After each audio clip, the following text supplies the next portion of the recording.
ये बाबा की रचना।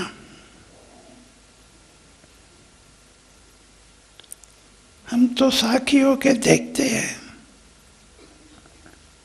शुरू से लेकर के कैसे प्यारे बाबा की प्यारी रचना धीरे धीरे धीरे धीरे बढ़ते बढ़ते कितना बड़ा वृक्ष हो गई है। और हमारा चतुर बाबा भी ऐसे चतुराई से अपनी रचना रचते जा रहे हैं जो किसको पता भी नहीं लगता है। हमको भी पता नहीं था कि ऐसे बढ़ते बढ़ते हमारा परिवार इतना बड़ा हो जाएगा।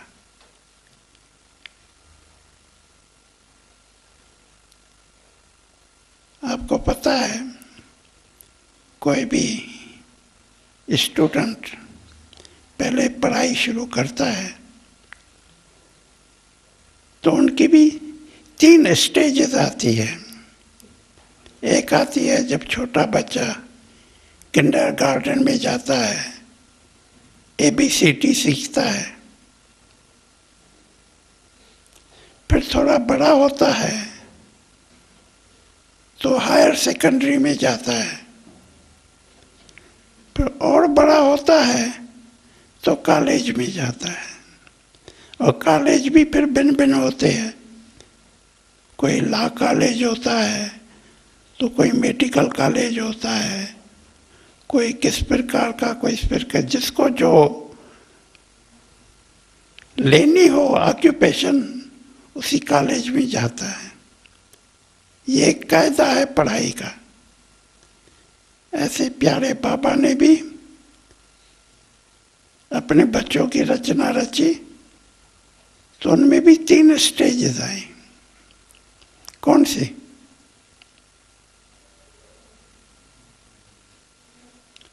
हमारे पढ़ाई की स्टेजेस पहले पहले क्या आती है, कोई बता सकता है? पहले आता है त्याग। जब तक त्याग नहीं है तब तक न तपस्या है न सेवा है। ऐसे है। तो पहले पहले आपने यज्ञ की हिस्ट्री तो बहुत सुनी होगी। मनोहर दादी ने आपको बहुत कहानियां सुनाई होंगी। लेकिन मैंने जो देखा है शुरू से लेकर के, मैंने एक छोटी सी किताब भी लिखी है जिसमें सारी यज्ञ की हिस्ट्री भी आती है। तो पहले पहले त्याग के लिए बाबा ने हमसे ऐसे त्याग नहीं करवाया। नेचुरल रूप से बाबा की जो भी एक्टिविटी चली है, बाबा ने जो भी रचना रची है, ऐसे नेचुरल रूप से कि हमको भी पता नहीं पड़ा ये क्या हो रहा है। पहले पहले जब भी बाबा ने छोटे से मकान में, बिल्कुल छोटा सा था, एक छोटा कमरा था, आगे में वरांडा था और बाहर में खुला आंगन था। जब भी बाबा कलकत्ते से, सुना होगा बाबा को कैसे साक्षात्कार हुआ, कैसे सब कुछ धंधा वगैरह छोड़ के पहले तो बाबा ने त्याग किया। त्याग करके फिर आके बच्चों से त्याग करवाया। और त्याग भी ऐसा नेचुरल रूप से हुआ जो हमको कुछ पता नहीं पड़ा। क्यों? बाबा ने तो पहले आके सीधा सीधा ज्ञान दिया। और ज्ञान भी कितना सहज और सरल रीति से कहा, बच्चे देखो, जिन देवी देवताओं का मंदिरों में पूजन करते हो वे कौन है? हर कोई घर में अपने बड़ों के ही चित्र रखता है।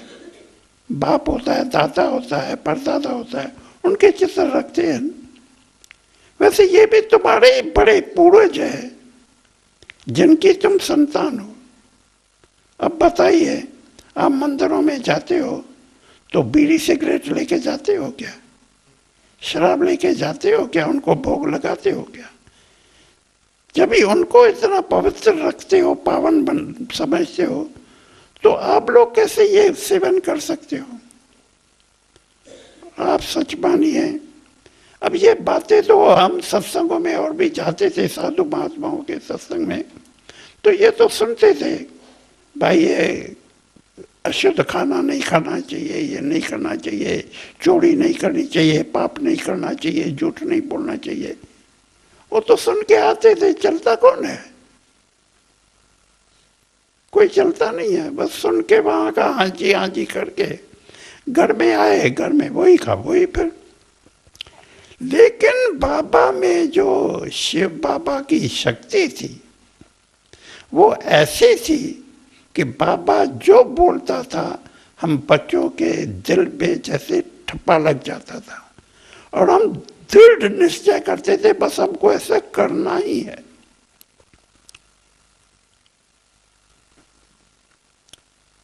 क्यों? एक तो बाबा के वाणी में शक्ति, दूसरा थी साक्षात्कारों की जादूगरी।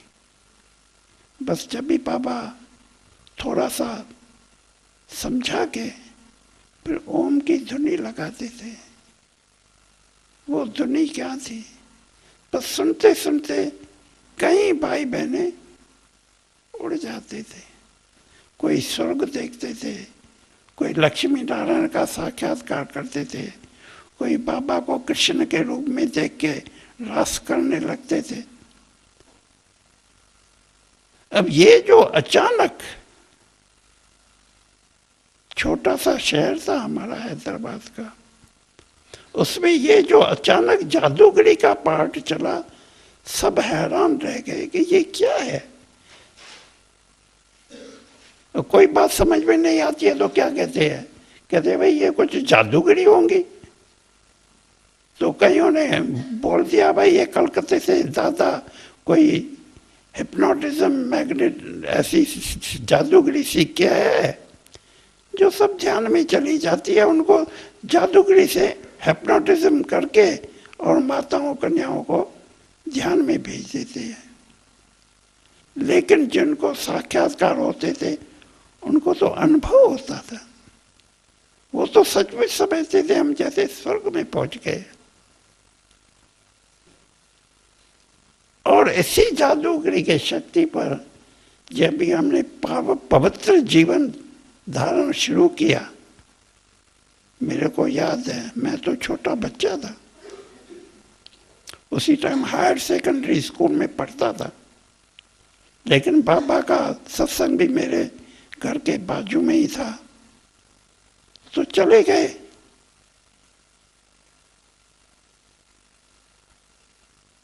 तो उसका इतना असर हुआ कि बड़े बड़े बुजुर्ग लोग भी, भाई लोग आते थे जो खाने पीने वाले, क्योंकि सिंधी लोग जो है ना वो जाते हैं फॉरेन में बिजनेस के लिए, उन दोनों में जाते थे, तो वहां से ये सब सीख के आते थे, शराब पीना, सिगरेट, बीड़ी, मांस, मदिरा, खान पान सब सीख के आते थे।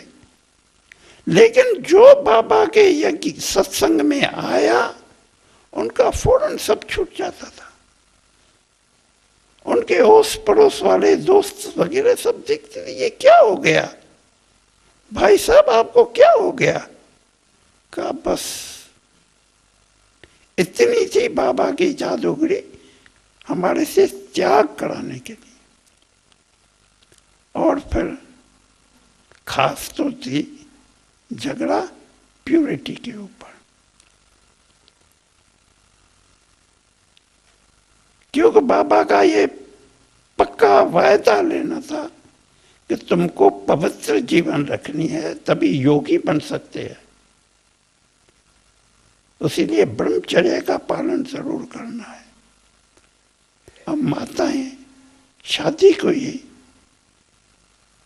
भाई शादी के हुए, वो कहे हम पवित्र रहेंगे, कैसे चलेगा? बस इसके ऊपर आंदोलन शुरू हुआ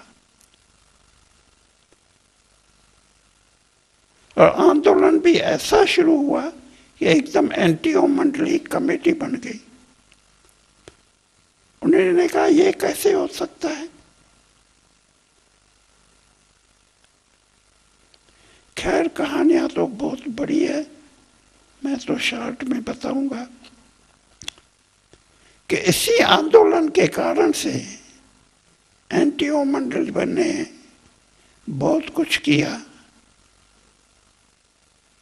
बहुत मंडली के ऊपर पिकेटिंग भी किया, तो माताओं को मारें भी पड़ी, बांध भी किया।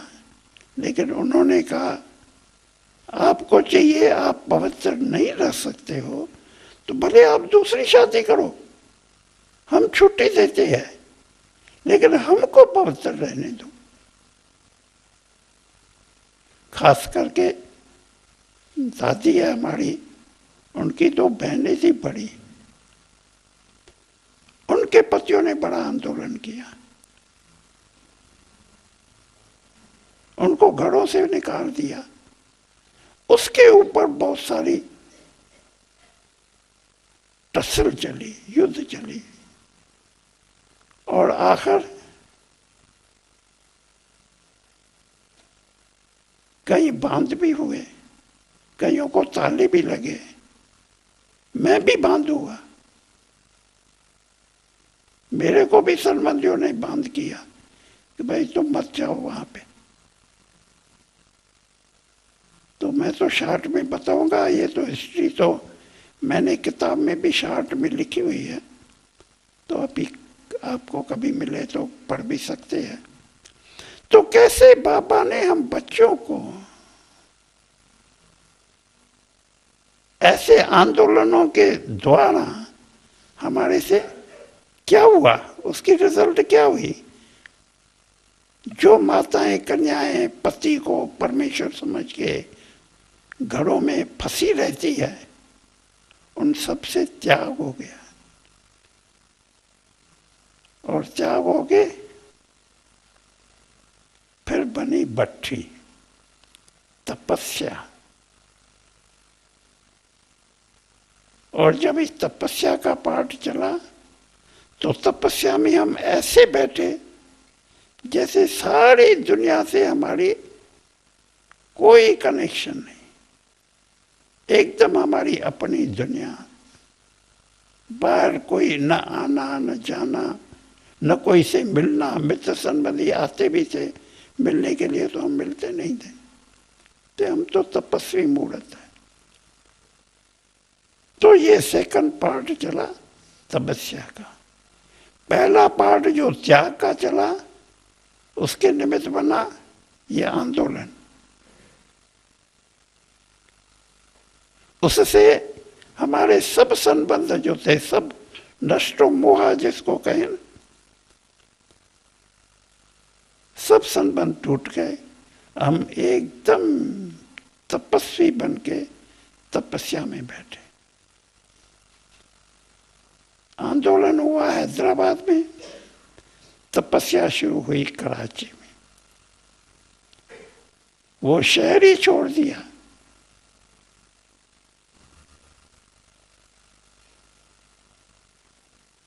और तपस्या में फिर एकदम बाबा तो इतना युक्ति से हम बच्चों से तपस्या कराते थे।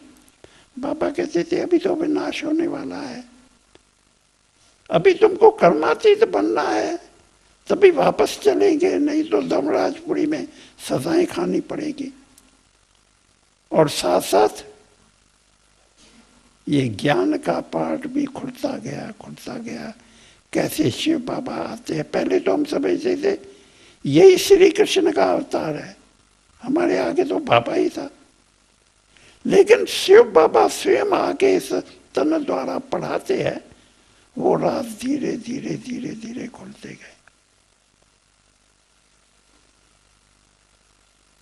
और योग भी जो असली योग है, शिव बाबा से कैसे योग लगाना है, अशरीरी बनना है और कैसे हमको फिर स्वर्ग में जाना है, कैसे सतयुग में आना है, वो सारे राज बाबा धीरे धीरे धीरे धीरे वाणियों द्वारा भी खोलते गए और चित्र भी बनते गए।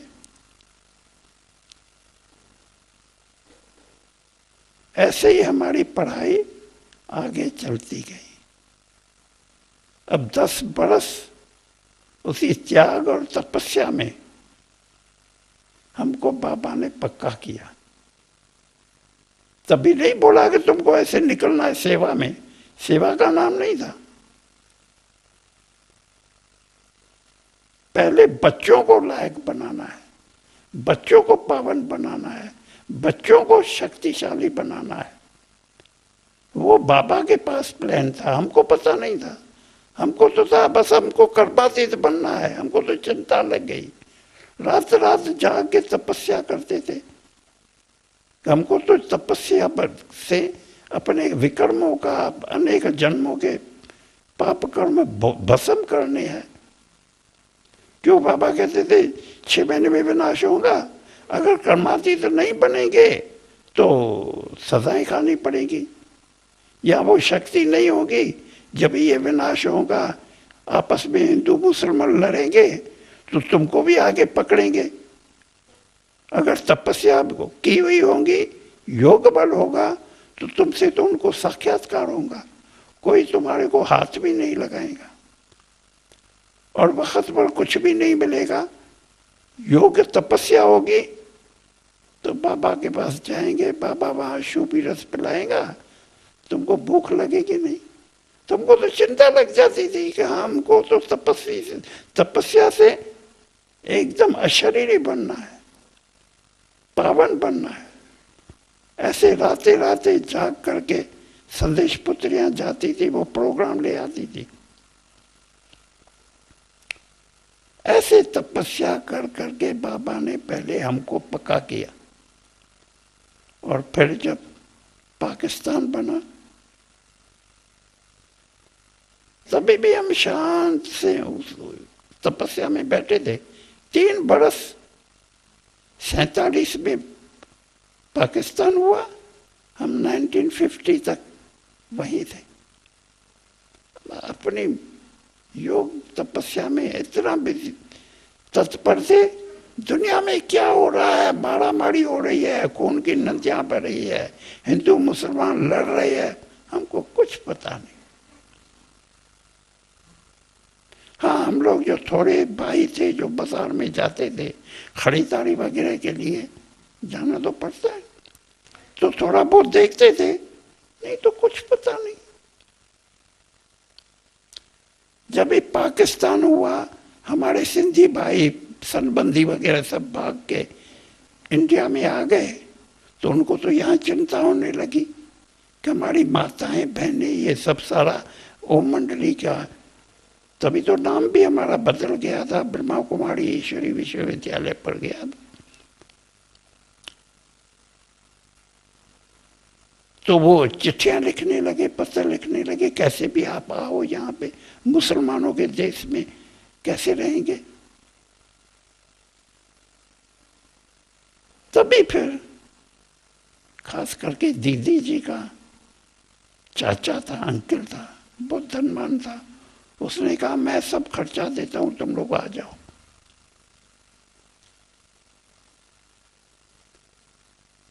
ये तो मैं समझ, तो आपने हिस्ट्री सारी सुनी भी होंगी। तो इसी रीति से हम फिर पाकिस्तान से इधर आए।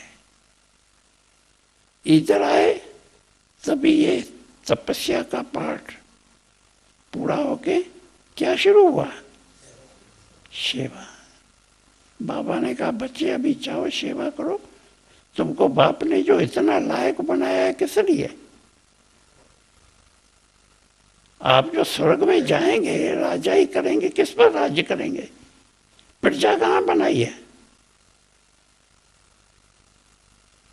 क्या पशु पंछियों पर राज्य करेंगे क्या, प्रजा कहां बनाई है, जाओ अभी प्रजा बनाओ।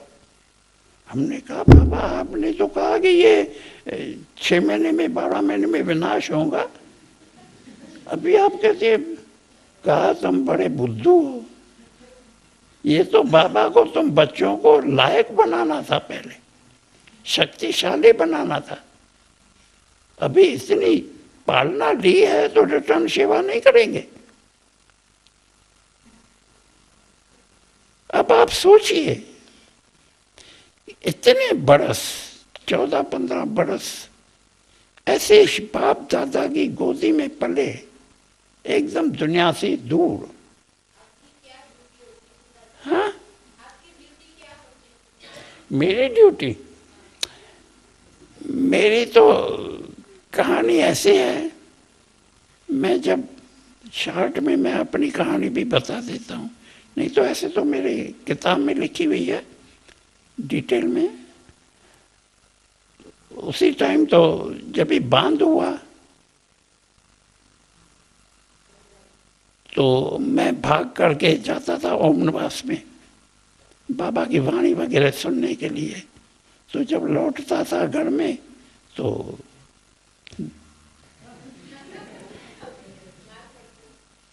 मैं कहता था क्या करूं मैं।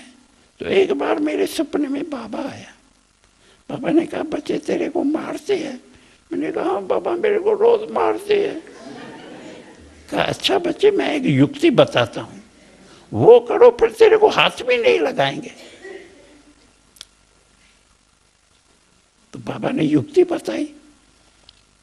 दूसरे दिन मैंने क्या किया कि चिपके से बैठ के एक चिट्ठी लिखी। तो उन्होंने देखा चिट्ठी लिख रहा है, किसको लिख रहा है, ओम मंडली में लिख रहा है, क्या कर रहा है। तो उन्होंने जाके वो चिट्ठी लिया। वो चिट्ठी मैंने जानबूझ के ऐसे लिखी कि वो बड़े देखे। अच्छा उन्होंने चिट्ठी पढ़ी तो चिट्ठी मैंने लिखी थी कलेक्टर को। कलेक्टर साहब ये मेरे को लेके तो आए हैं लेकिन रोज मेरी पिटाई करती है, कल को मेरा शरीर छूट गया तो जिम्मेवार आप है। अरे उन्होंने पढ़ा, डर इतने गए, कहा ये अगर कलेक्टर को पहुंच जाती तो पुलिस आ जाती। बस तब से लेकर के उन्होंने हाथ लगाना छोड़ दिया। ये थी बाबा की युक्ति, खाली उनको डराने की निमित्त। तो उससे वो ऐसे डर गए कि फिर हाथ नहीं लगाया। फिर तो मैं बंधन मुक्त होके आ गया यज्ञ में। तो यहाँ आए तो यहाँ तो एक तो कभी बाबा खरीदारियों पर भी भेजता था, लेकिन बाबा का मेरे एक बात बताऊं, बाबा का मेरे से खास बहुत प्यार था। क्यों? मैं एक ही बच्चा था जो ऐसे मारपीट खा के बंधन मुक्त होके आया था। तो बाबा का बच्चा है ने इतना सहन किया है, तो मेरे को बाबा खास छुट्टी देता था। तुम पहले मेरे पास आके मेरी वाणी भी सुन सकते हो। तो साइकिल पर मैं जाता था बाबा की वाणी सुनने के लिए। क्लिफ्टन पर रहते थे बच्चे अलग से एक बंगले में, लेकिन वहाँ से मेरे को छुट्टी थी, मैं जाता था वाणी सुन के आता था। इसीलिए थे बाबा कभी खरीदारियों पर भी भेजता था, कभी हैदराबाद में भेजता था। एक दो बार बहनों के साथ भी भेजा कि जाके इन संबंधियों की भी थोड़ी सेवा करके आओ। बिजली का काम होता था, वो थोड़ा बहुत करता था। इसी रीति से बहुत सारी यज्ञ की सेवाएं स्थूल भी होती थी तो सूक्ष्म भी होती थी। बाबा का खास होता था ये छोटा बच्चा है तो मेरे को कहता था तुम जाओ फलाने, अखबार में पढ़ा है फलाने जगह महात्मा सत्संग करने आया है, तुम जाओ वहाँ सुनो सत्संग में क्या बोलता है, फिर उनसे सवाल जवाब करो। ऐसे सिखाता था सेवा करने। फिर मैं सुन जाता था वहाँ सुन के सत्संग उसका। फिर मैं महात्मा जी आपने भाषण तो बड़ा अच्छा किया, तो मेरे को एक दो सवाल है, मेरे को टाइम देंगे? कहता था हाँ हाँ बच्चे आना, मेरे से पूछना। फिर मैं जाता था तो पूछा स्वामी जी आपने कहा कि श्री कृष्ण ने गीता सुनाई, पर गीता सुनाई उसके बाद द्वापर के बाद तो कलयुग आ गया, तो कलयुग कैसे आ गया? ऐसे ऐसे बाबा सिखाते थे कि उनसे जाके प्रश्न उत्तर करो। तो वो समझता था ये ओम मंडली वाला है तभी ये प्रश्न करता है। तो इसी प्रकार से बाबा तपस्या भी कराते थे, सेवा भी कराते थे। तो हर प्रकार से पालना ऐसे करते थे जैसे हम शहजादे हैं, कोई चिंता नहीं। और जब यहाँ आए तो संबंधियों के पत्र आए तो बाबा कहते हैं जाओ सेवा करो। फिर संबंधियों के पास रह के हमको सेवा करना सिखाया, क्यों पहले कोई सेंटर तो था नहीं, माताएं बहनें कहाँ जा रहे। तो पहले ऐसे संबंधियों के पास रह के सेवा करके फिर धीरे धीरे धीरे धीरे सेंटर खोलने शुरू। और सेंटर खोलने शुरू हुए तो पहले तो हमको तो, अभी तो देखो बाबा हम बच्चों का कितना नाम बाला किया है, सेंटर वगैरह कितने सहज रीति से खुलती है, लेकिन उन दोनों में बहुत मेहनत करनी पड़ती थी। क्या करते थे, मैं मिसाल देता हूँ। मेरा भाई रहता था लोग कलकत्ते में, उसने मेरे को बुलावा दिया तो पापा ने कहा जाओ सेवा करो। मैं कलकत्ते गया। अच्छा, वहाँ दूसरी भी बहनें दो चार गई। फिर क्या करते थे, वहाँ विक्टोरिया गार्डन है तो ये चित्र वगैरह झाड़ मूर्ति है ना, वो छपे हुए थे, वो लेके जाते थे। वो बहनें बैठ के मेरे को झाड़ खोल के उसके ऊपर मेरे को समझाना शुरू करती थी। तो क्या था, तो वहाँ बड़े सेठ लोग आते थे सुबह को पैदल करने घूमने के लिए। तो वो घूमते थे तो घूमते देखते थे ये बच्चे को क्या समझा रही है ये। तो खड़े होके देखते थे क्या है चित्र। तो उनको कहते भाई साहब आप भी बैठ जाओ, बहुत अच्छा ज्ञान है, आप भी बैठ जाओ सुनो। तो वो बैठ जाते थे। फिर ज्ञान वो मेरे को देती थी, लगता उसको था कि देखो तुम आत्मा हो, तुम बिरकुटी में रहती हो, देखो आत्मा निकल जाती है तो शरीर मुर्दा हो जाता है ना, तो कौन सी चीज निकल गई, वही आत्मा, वो तुम आत्मा हो, ये शरीर तो बॉडी तो। ऐसे करके मेरे को समझाना शुरू करती थी, लगता उसको था।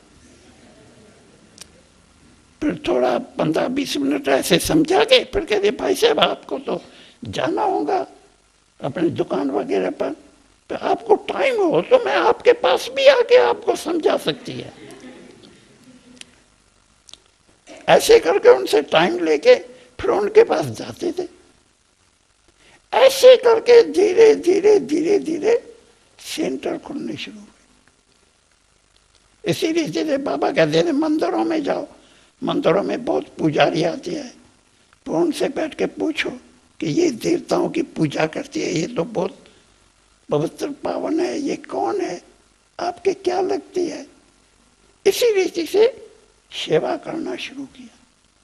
तो पहले दिल्ली में सेंटर खुला, फिर दिल्ली से कुंभ का मेला लगा तो वहाँ भी गए, तो वहाँ से कानपुर का सेंटर खुला, लखनऊ का खुला, मेरठ, कानपुर, ऐसे धीरे धीरे धीरे कलकत्ता खुला, बम्बई खुला, ऐसे धीरे धीरे खुलते गए। ऐसे बाबा ने 3 सब्जेक्ट जो मैंने कहा, पहले त्याग, फिर तपस्या और फिर सेवा। लेकिन सेवा हम करते थे, बुद्धि कहाँ थी, यज्ञ बाबा के पास।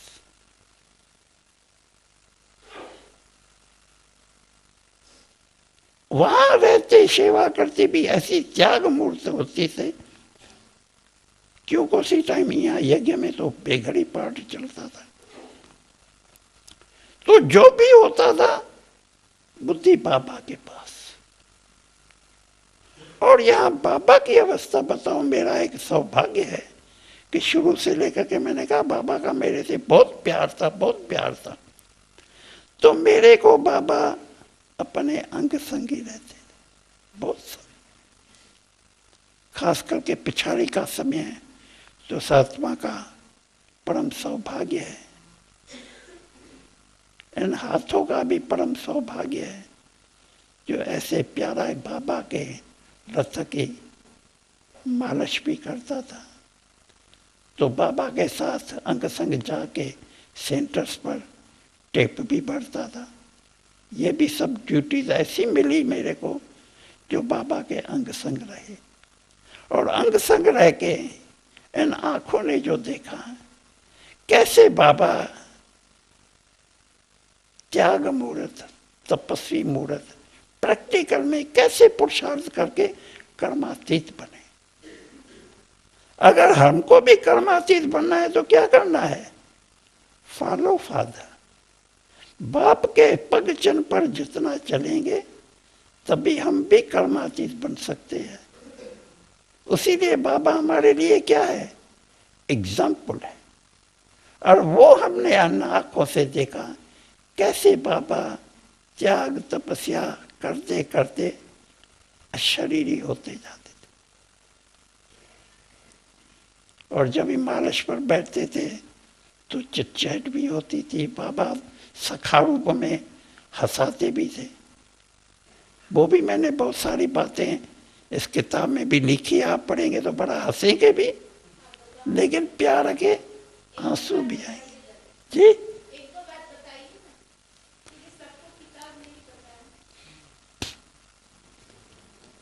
जैसे एक बार मैं बताता हूँ, मैं जब मालश पर बैठता था ना, खास करके पिछाड़ी के समय में, खास करके 76 78 से लेकर और 67 68 से मैं देखता था बाबा ऐसे उपराम होते जाते थे। मैं मालिश करता था, ऐसे लगता था जैसे बाबा है नहीं। अचानक शरीर में आके बाबा कहते, अरे बच्चे अभी तक मालिश कर रहे हो क्या? जल्दी करो, मेरे को पत्र लिखने है, बच्चों से मिलना है। मैं कहता था बाबा आप अशरीर बन जाओ ना, ये शरीर तो आपने शिव बाबा को दे दिया ना, आप शरीर में क्यों आते हैं? अरे ऐसे रथ के तो मैं जितनी मालिश करूं उतनी कम है। ये रथ कैसा है जो दो सर्वश्रेष्ठ आत्माएं, पूज्य आत्माएं, शिव बाबा ब्रह्मा बाबा दोनों को सवारी देता है। तो ऐसे रथ की तो मैं जितनी मालिश करूं उतनी थोड़ी है। तो बाबा हंस पड़ते थे। बाप को बच्चा अभी ज्ञान देने लगा है, कहता है अशरीरी हो जाओ। बाप बच्चों को कहता है अशरीरी बनो, अभी बच्चा बाप को कहता है अशरीरी बनो। ऐसे कई चटचट होती थी।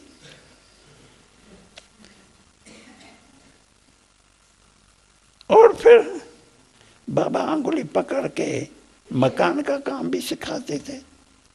कैसे बनाओ बच्चे, ऐसे मकान बनाओ जो बच्चे आगे रहेंगे तो ऐसे आराम से रहे कि उनको घर भूल जावे। और फिर जो कमरा बनाता था ना, कहता था वहां 5-7 दिन तुम रहो, रह के देखो कोई तकलीफ तो नहीं है, सब कुछ ठीक है। ऐसे प्रैक्टिकल। अब मैं तो छोटेपन में आया, मैं आया 10-11 बरस का था, तो पढ़ा तो इतना कुछ नहीं था, हायर सेकेंडरी में पढ़ता था। ये सब जो सीखा बाबा ने सिखाया, अंगुली से पकड़ के सब डायरेक्शन देते थे। तभी प्रैक्टिकल इंजीनियरिंग जो है वो बाबा ने मेरे को सिखा।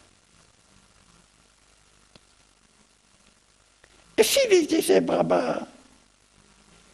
अशरीरी बनते बनते बनते आखिर कर्मातीत हो गए। कल मैं आपको सुनाऊंगा, अचानक मेरे को वो टेप भी मिली है जिसमें बाबा ने कैसे अशरीरी बनना है, कैसे आत्म रूप होके अपनी अवस्था को जमाना है, और कैसे अंत समय भी और कुछ याद ना आवे, सब तरह से बुद्धि टूटी हुई हो, शरीर से भी बुद्धि टूटी हुई हो, और ऐसे आत्मा निकले जैसे सत्युग में भी सर्प की तरह खाल छोड़ दिया ना, ऐसे खाल छूटे। उसमें बाबा ने बहुत अच्छी तरह से समझाया। वो कल मैं आपको टेप थोड़ी सुनाऊंगा जितना टाइम होगा। तो ऐसे हमने प्रैक्टिकल बाप को देखा, कैसे प्रैक्टिकल में बाबा ने कर्मातीत बन के दिखाया है। और हम बच्चों को भी एक क्लास में तो बाबा ने पूछा है कि बताओ सारे जन्म में तुम बाप को कितना याद करते हो? अच्छा कम से कम 2 घंटे करते हो। क्यों? वो तो दुनिया वाले कहते हैं हमको फुर्सत नहीं है, तुम बच्चे भी कहते हो हमको फुर्सत नहीं है। अच्छा 2 घंटे याद करते हो? हाथ उठाए। पर बाबा ने कहा अच्छा मैं आधा पौना घंटा यहाँ वाणी चलाता हूँ। बाबा वाणी चलाता है, उसी टाइम सबका बुद्धि योग वाणी में होता है, या वाणी सुनते सुनते बुद्धि कहाँ और जगह चली जाती है। अगर बुद्धि वाणी में भी है, बाबा बोल रहा है, हम आत्माओं को बोल रहा है। एक बार तो क्या था, क्लास बाबा आया, बैठे बैठे सामने कुमार का बेटे जूता पैर उतार गया। कुमार का बेटी हैरान हो गई, जूता कोई पहन के बैठता है क्या क्लास में? तो दादी देखने लगी, तो किसको जूता पड़ा है? तो कहा मुट्ठी ये जूता नहीं कहता हूं, ये शरीर रूपी जूता पैर उतार के आत्मा होके बैठो।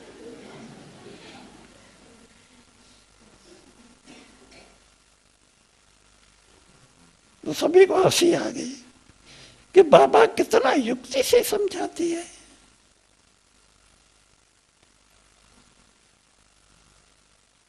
एक मैंने इसमें मिसाल भी लिखा है, तो जब यहाँ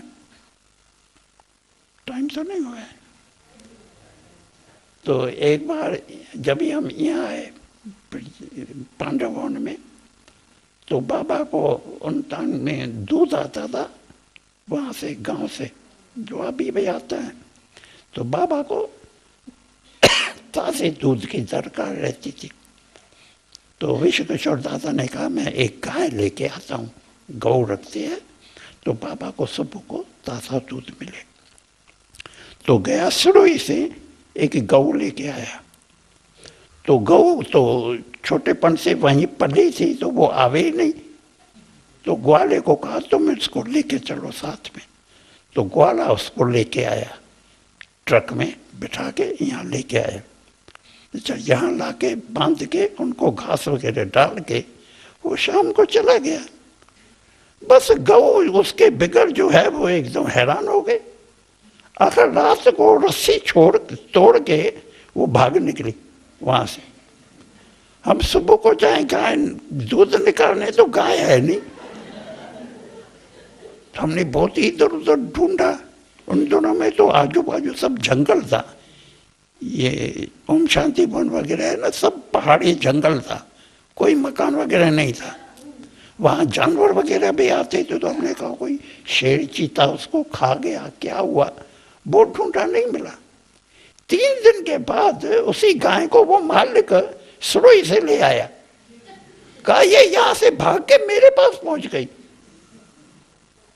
और मैं उसको ले आया हूं। तो बाबा कहा यहां से सुरई तक चली गई गाय। तो दूसरे दिन बाबा ने वाणी चलाई, कहा बुद्धू तुम्हारे से तो गाय अच्छी है, जिसको यहां आई है तो भी अपना घर अपना मालिक नहीं भूला। तुमको बाबा इतना याद दिलाता है, तुमको अपना घर अपना बाप याद नहीं पड़ता है। तो बाबा को एक मिसाल मिल गया बच्चों को समझाने के लिए। तो कहा तुम्हारे से तो गाय अच्छी है, जो अपने घर तो पहुंच गई, घरे तो उसको नहीं भूला, तुमको भूल जाता है। बाबा इतना याद दिलाता है, रोज याद दिलाता है। तो जब मालिश पर बैठे तो मैंने कहा बाबा आप वो लेना तो देते हैं हमको, लेकिन हमको बताइए आप हमको घर में रखते कहाँ है? हम आते हैं तो हमको भेज देते हैं स्वर्ग में, फिर सारा कल्प यहीं चक्कर काटती रहती है, तो हमको घर कैसे याद पड़ेगा? वो गाय तो इतना टाइम घर में रही मालिक के पास, अब हमको रखते ही नहीं है घर में। तो क्या करे बच्चे, ड्रामा ऐसे बना हुआ है। आप लोग जो पुरुषार्थ करते हो उसकी प्रारब्ध तो भोगनी है, लेकिन तुम लोग करते हो तो ये ब्रह्मा बाबा भी तो करता है ना, वो भी तो सारा कलप चक्कर लगाते है ना, वो याद कर सकता है, तुम नहीं कर सकते हो। ये ब्रह्मा बाप तो बुढ़ा बाबा है, वो कर सकता है, तुम तो जवान हो, मैंने कहा बाबा आपको क्या है, आपके तो बाजू में शिव बाबा बैठा है, हमारे बाजू में थोड़ी शिव बाबा बैठा है, उसीलिए हमको भूल जाता है। आपके तो बाजू में बैठा है शिव बाबा, तो आपको कैसे भूल सकता है? तो कहा मुट्ठा, हमारे तो बाजू में बैठा है लेकिन तुम्हारे तो सामने बैठा है, तुम क्यों भूल जाते हो कि शिव बाबा तुम्हारे सामने है? तुमको देख रहा है, एक एक बच्चे को देख रहा है। बाजू में बैठने वाला फिर भी भूल सकता है, लेकिन सामने देख रहा है जो, वो कैसे भूल सकता है? मैं तो बाप तो एक एक बच्चे के अंग संख्या एक एक बच्चे को देखता रहता है। खाली बच्चे भूल जाते हैं कि बाप हमको देख रहा है। अगर ये भी याद रहे ना, तो बाबा हमारे सामने है, बाबा हमको देख रहा है, बाबा हमारे अंग संग है, तो भूल सकता है? ऐसे ऐसे बाबा से मीठी मीठी दुआएं होती थी, वो तो क्या बताएं क्या न बताएं। उन दोनों को याद करके तो, बाकी तो अभी भी देखते हैं हमारा बाबा, बाप दादा दोनों एक एक बच्चे को कहाँ कहाँ से निकाल निकाल के अपनी फुलवाड़ी को बढ़ाते जा रहे हैं, बढ़ाते जा रहे हैं। देश विदेश से ये सब कौन खींच के ला रहा है? बाबा ही है। तो बाबा हमको इतना प्यार दे रहा है, बाबा हमको कहाँ कहाँ से निकाल रहा है, एक एक रतन को निकाल रहा है। ऐसे बाबा को हम भूलें?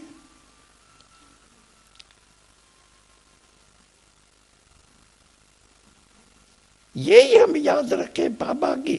बाबा कई बार वाणी में आके देख कहते हैं ना, तो मैं टेलीविजन है, टेलीविजन में मैं सब देखता हूँ, कौन कौन बच्चा कहाँ कहाँ क्या क्या कर रहा है। उसके माना एक एक बच्चे के ऊपर बाप की नजर है, तो हम बच्चों की भी नजर किस कहाँ होनी चाहिए? बाप के ऊपर होनी चाहिए। ऐसे ही हम देखें हमारा ब्रह्मा बाबा ने भी, वो बाबा ऐसे भी कहते थे कभी कभी कि देखो तुम तो बाप के साथ इस रथ द्वारा आके मिलते भी हो, भाकी भी पहनते हो, मैं तो बाबा को भाकी भी नहीं पहन सकता हूं, तो मेरे से तो तुम भाग्यशाली हो ना, क्योंकि बाबा इसी रथ में बैठा है, तो अपने आप को कैसे भाकी पहनेगा? तो ऐसे प्यारा बाबा की प्यारी पालना अभी भी ले रहे हैं।